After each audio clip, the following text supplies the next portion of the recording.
السلام علیکم دوستو۔ ایک مرتبہ حضرت خضر علیہ السلام ایک دریا کے کنارے بیٹھے ہوئے تھے۔ اتنے میں ان کے پاس ایک سائل آ گیا۔ اس نے ان سے سوال کیا کہ میں اللہ کے واسطے آپ سے سوال کرتا ہوں، مجھے کچھ عنایت فرمائیں۔ یہ سن کر حضرت خضر علیہ السلام پر بے ہوشی سی طاری ہو گئی۔ جب کچھ ہوش ہوا تو فرمانے لگے، اے بھائی، میں تو صرف اپنی جان اور اپنے مال کا مالک ہوں۔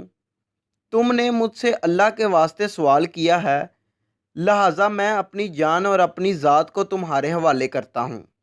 تم چاہے اس سے جیسے فائدہ اٹھاؤ، بازار میں لے جا کر فروخت کر دو اور اس کی قیمت حاصل کرو اور اس سے فائدہ اٹھا لو۔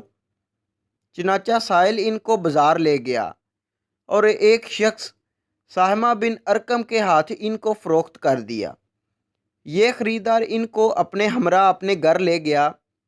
اس کے حصے میں ایک باغ تھا۔ چنانچہ ساہمہ بن ارکم نے حضرت خضر علیہ السلام کو ایک کدار دے کر کہا کہ اس سامنے والے پہاڑ سے، جو پہاڑ 3 میل رقبہ پر مشتمل تھا، سے مٹی کاٹ کر باغ میں ڈالتے رہیں۔ اور یہ حکم دے کر ساہمہ اپنے کسی خاص کام سے چلا گیا اور حضرت خضر علیہ السلام اس پہاڑ سے مٹی کاٹ کاٹ کر باغ میں ڈالنے لگے۔ جب ساہمہ واپس اپنے گھر آیا تو اس نے گھر والوں سے دریافت کیا، کیا تم نے غلام کو کھانا کھلایا یا نہیں؟ گھر والوں نے جواب دیا کہ ہمیں معلوم نہیں کہ غلام کہاں ہے۔ یہ سن کر ساہمہ خود کھانا لے کر باغ میں آیا تو اس نے دیکھا کہ وہ غلام یعنی حضرت خضر علیہ السلام نے تمام پہاڑ سے مٹی کاٹ کاٹ کر باغ میں ڈال دی تھی اور اپنا کام سے فارغ ہو کر وہ مولا حقیقی کی عبادت میں مصروف تھے۔ یہ دیکھ کر ساہمہ کو بڑا تعجب ہوا اور اس نے دریافت کیا، آپ بتائیے تو صحیح، آپ کون ہیں؟ یہ بات سن کر حضرت خضر علیہ السلام پر کچھ بے ہوشی سی طاری ہو گئی اور پھر کچھ افاقہ ہوا۔ انہوں نے فرمایا کہ بھائی، میں خضر ہوں۔ جس کو سن کر ساہمہ کے ہوش اڑ گئے تو اس نے کہا کہ یہ میں نے کیا کیا، ان کو ہی غلام بنا لیا اور ایسے کام پر لگا دیا، یہ تو بہت بڑی گستاخی ہو گئی۔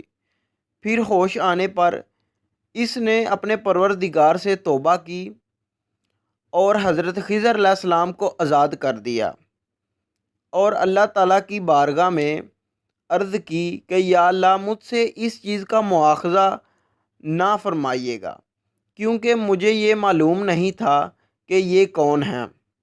اس کے بعد حضرت خضر علیہ السلام نے دعا فرمائی اور سجدہ شکر بجا لائے کہ اے میرے پروردگار، میں تیرے ہی حق میں غلام بنا اور تیرے ہی حق میں آزاد ہوا، اس پر تیرا شکر ادا کرتا ہوں۔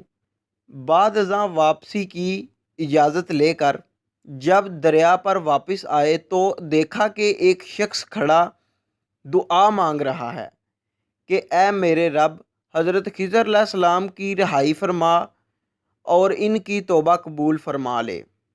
حضرت خضر علیہ السلام نے دیکھا تو اس شخص سے دریافت کیا کہ آخر تو کون ہے؟ تو اس شخص نے جواب دیا کہ میں شاذون ہوں۔ آپ کون ہیں؟ انہوں نے فرمایا کہ میں خضر ہوں۔ اس کے بعد شاذون نے کہا، اے خضر، تم نے اپنے لیے رہنے کا مکان بنا کر دنیا طلب کی ہے، کیونکہ حضرت خضر علیہ السلام نے دریا کے کنارے اپنی عبادت کے لیے ایک عبادت خانہ بنایا ہوا تھا۔ پس یہ سن کر وہ فوراً میدان میں نکل آئے اور وہیں اللہ تعالیٰ کی عبادت میں مصروف ہو گئے۔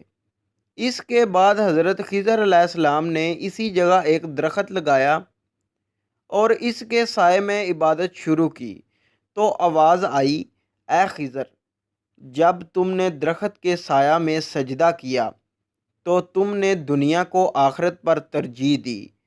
مجھے اپنی عزت اور جلال کی قسم ہے، مجھے دنیا کی محبت میں رضامندی نہیں ہے۔ اس کے بعد حضرت خضر علیہ السلام نے شاذون فرشتہ سے کہا کہ اے شاذون، دعا کرو کہ اللہ تعالیٰ میری توبہ قبول فرمائے۔ چنانچہ شاذون نے دعا کی اور اللہ تعالیٰ نے شاذون کی برکت سے حضرت خضر علیہ السلام کی توبہ قبول فرما لی۔ یہ تو دوستو امید کرتے ہیں کہ آپ کو یہ واقعہ اچھا لگا ہوگا اور اس سے آپ کے علم میں ضرور اضافہ ہوگا۔ تو ملتے ہیں ایک اگلی ویڈیو میں، تب تک کے لیے اپنا خیال رکھیں اور ہمیں دعاؤں میں یاد رکھیے گا۔ اللہ حافظ۔